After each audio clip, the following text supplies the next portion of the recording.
বাড়ি ঘর সব ভালো হয়েছে।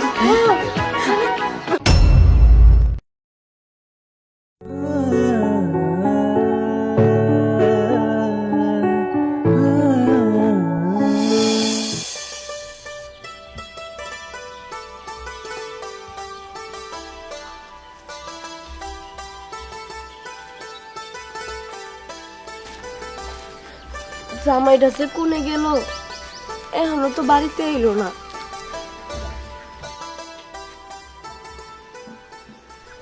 আরে ভাবি, আপনি কই যেতেছেন? ভাই ভালো আছেন? ভালো আছে পারো শুনুন, 2 মাস হয়ে গেল কিস্তি টাকা দিতে মন চায় না। ভাই আসলে হয়েছে কি, আমার স্বামীর না কাজ কাম নাই, তাই টাকাটা সময় মতো দিতে পারি নাই। কিন্তু বিশ্বাস করেন, ও একটা কাম কাজ পাইলে আমি আপনার টাকা দিয়ে আসুন। আরে না না না, এই কথা শুনতে শুনতে আমার কান পালা জ্বালা বলে গেল গা। 2 মাস ধরে বলতে চাই কি কথা, আমি অফিসে কি বুঝামু? টাকা দিতে পারবা না, বাড়ি ঘর যা আসে সব দিয়ে বাইরে যাও, অফিস তো মানবো না। ভাই দেখেন, রাগারাগি করেন না, আমি সত্যি বলতেছি। আমার স্বামীর কাজটা ঠিক হইলেই আমি আপনার টাকা দিয়ে আসুন। কবে কাজ শেষ হবে, কবে তুমি টাকা দিবা? বুঝাইছে? শুনো ভাই, তোমার একটা কথা কই, আগামী 3 দিনের মধ্যে টাকা না দিতে পারো, তোমার গাড়ি ধরে নিয়ে গিয়ে অফিসের কর্মকর্তা যা আছে তা করা করবো নি। এখন আমি যাই, টাকা ঠিক করে দিয়ে অফিসে যাই না। দেখো বউ, তুমি এরকম কান্নাকাটি করো না, আমি কাম কাজ করিয়া ওই টাকাগুলো সব পরিশোধ করে দেবো না। কাম কইরা সব টাকা দিবা মানে? কি কাম করবা তুমি? আজ পর্যন্ত খালি শুই নাই আইতাছি, আজকে কাম পাইবা কালকে কাম পাইবা, এরকম করে বলতে বলতে তো এই পর্যন্ত নিয়ে আইলা। কি হইলো? মানুষের কাছে শুধু অপমানই হইতে হইলো। দেখো তুমি কিছু একটা করো, নাইলে কিন্তু আমি সত্যি সত্যি মইরেই যাবো, কারণ এত অপমান হওয়ার থেকে মইরা যাওয়া অনেক ভালো। দেখো বউ, তুমি এইভাবে কান্নাকাটি করো না, আমি তো চেষ্টার কমতি রাখতেছি না। আমি কিছু জানি না, হয় তুমি কিছু একটা করো, না এক কাম করো, আমার বিষ খাওয়া মাইরা ফেলো। কি লেগা আমার আর সহ্য হইতেছে না, মানুষের কত অপমান সহ্য করা যায়। আর এখন আবার সেই মেম্বার আপা খবর দিছে, না জানি কি করবো। দেখো, তোমার চোখের পানির মেলা দাম। হ, মেলা দামি তো, তা তো বুঝবারই পারছি।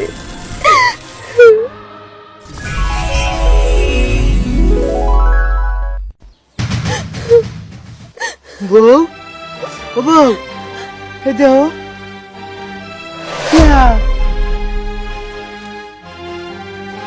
টাকা, এতগুলো টাকা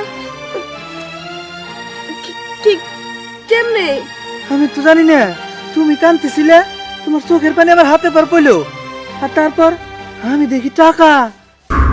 কিন্তু আমি তো কিছুই বুঝলাম না, তোমার হাতে এতগুলো টাকা।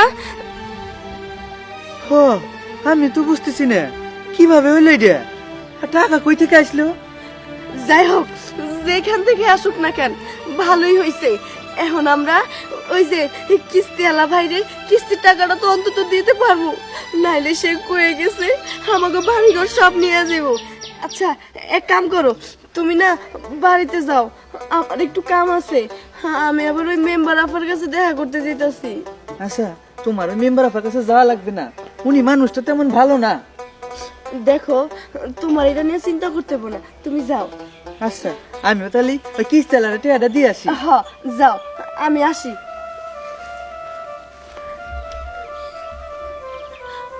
আসলেই তো আমার স্বামীরে তো আমি ঠিক বুঝায় পাঠাই দিলাম, কিন্তু এটা কেমনে হইলো? ওর হাতে টাকা। যাই হোক, ভালোই হয়েছে, আল্লাহ যা করে ভালো লেগেই করে।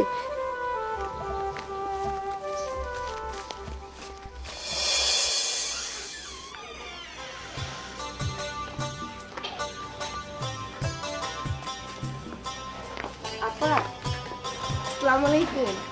ওয়ালাইকুম আসসালাম। ও তুই আসছিস? সেই কখন খবর পাঠাইছি, এখন আসার সময় হয়েছে? না আসলে হয়েছে কি আপা, বাড়িতে না একটু কাম ছিল, আর আমার শ্বশুরটা খুব অসুস্থ, তো তাই একটু আইতে দেরি হয়েছে। বলেন। হয়েছে হয়েছে, তোদের এত কিচ্ছা কাহিনী আমি শুনতে চাইনি।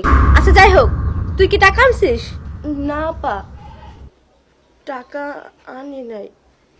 আসলে কি জানিস, তোদের মতো ফকিন্নির জাতদের সাথে কোনো লেনদেন করা উচিত না। তোদের ভালোর জন্য আমি একটা বাছুর পাঠিয়ে দিছি। কথা ছিল কি, সেই বাছুর পাইলা বড় হইলে অর্ধেক তোরা নিবি আর অর্ধেক আমার দিবি, বিক্রি করে যা টাকা হইব। কিন্তু তোরা কি করলি, বাছুরটা তো বড় করতেই পারলি না, বড় কি থেকে কি ওষুধ খাওয়াইছিস কে জানে, বাছুরটা মরে গেছে। এখন অজুহাত দেখাবি আমারে, এই সমস্যা ওই সমস্যা। শোন, এত কথা কিন্তু আমি তোর কাছে শুনতে যাবো না।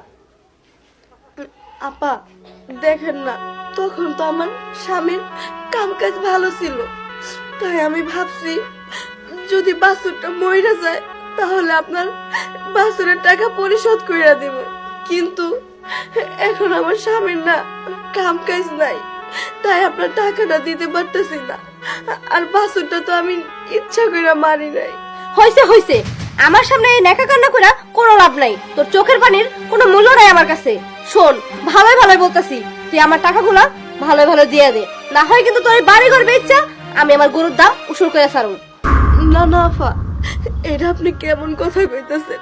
দেখেন না, বেচতে বেচতে তো সবই বিক্রি করে দিলাম, এখন শুধু ওই আমাকে ভাঙা বাড়িটা ছাড়া আর কিছুই নাই। আপনি যদি আমাকে বাড়িটা কাইরা নেন, আমাকে রাস্তা ছাড়া আর কোনো জায়গায় যাওয়ার পথ থাকবো না। আপনি আমার একটু সময় দেন, আমি আপনার টাকা পরিশোধ করে দিব। আচ্ছা হইছে হইছে, শোন, সময় চাইছস, অনেক সময় দিছি, কিন্তু এত করে যখন বলতাছস, ঠিক আছে যা, তোরে আমি 1 সপ্তাহ সময় দিলাম। এর মধ্যে যদি তুই আমার টাকা পরিশোধ করতে না পারোস, তাহলে কিন্তু আমি সত্যি সত্যি তোর বাড়ি ঘর বেচে আমার টাকা দিয়ে দিব। আচ্ছা যাই হোক, তোর সাথে এত কথা বললাম, আমার সময় নাই। আমার পরিষদে কিছু কাজ আছে, আমি সেখানে যাই। আমার টাকাটা ভালোভাবে ম্যানেজ করে দিয়ে দিস। হে খোদা, এখন আমি কি করব? আমি কেমনে করে এই ম্যাডামের এত টাকা দেব?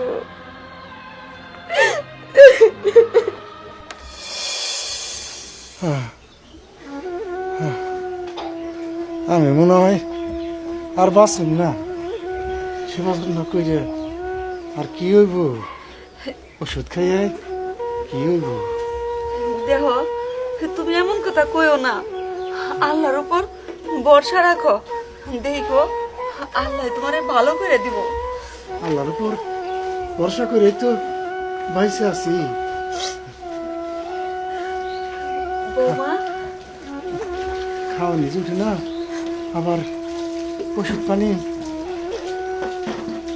বাবা, এটা আপনি কেমন কথা কন? আপনি কেন বাঁচবেন না? তুমি আইছো, তুমি আইছো। শরীরের গতিবিধি বেশি ভালো না, আমি মনে হয় বাঁচুন না। সংসারে যে অভাব অনটন, খাওয়ানটাই জুটে না। তুমি খামাখা কষ্ট করে আমার নিগার ওষুধপত্র আইনো না। সিসি বাবা, এটা আপনি কি কইতাছেন? দেখেন, আমার তো বাবা নাই, আপনি তো আমার বাবা।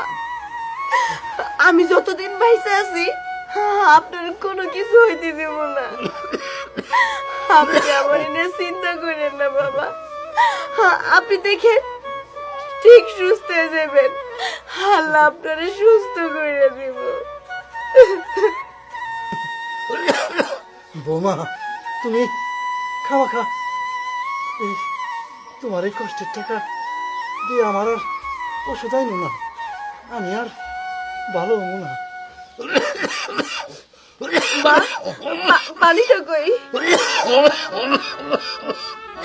বাবা দেখেন, আপনারে কিন্তু আমি একবার কইছি যে আপনি এরকম অলক্ষণের কথা কইেন না। আপনি কেন বারবার এক কথা কইতেছেন?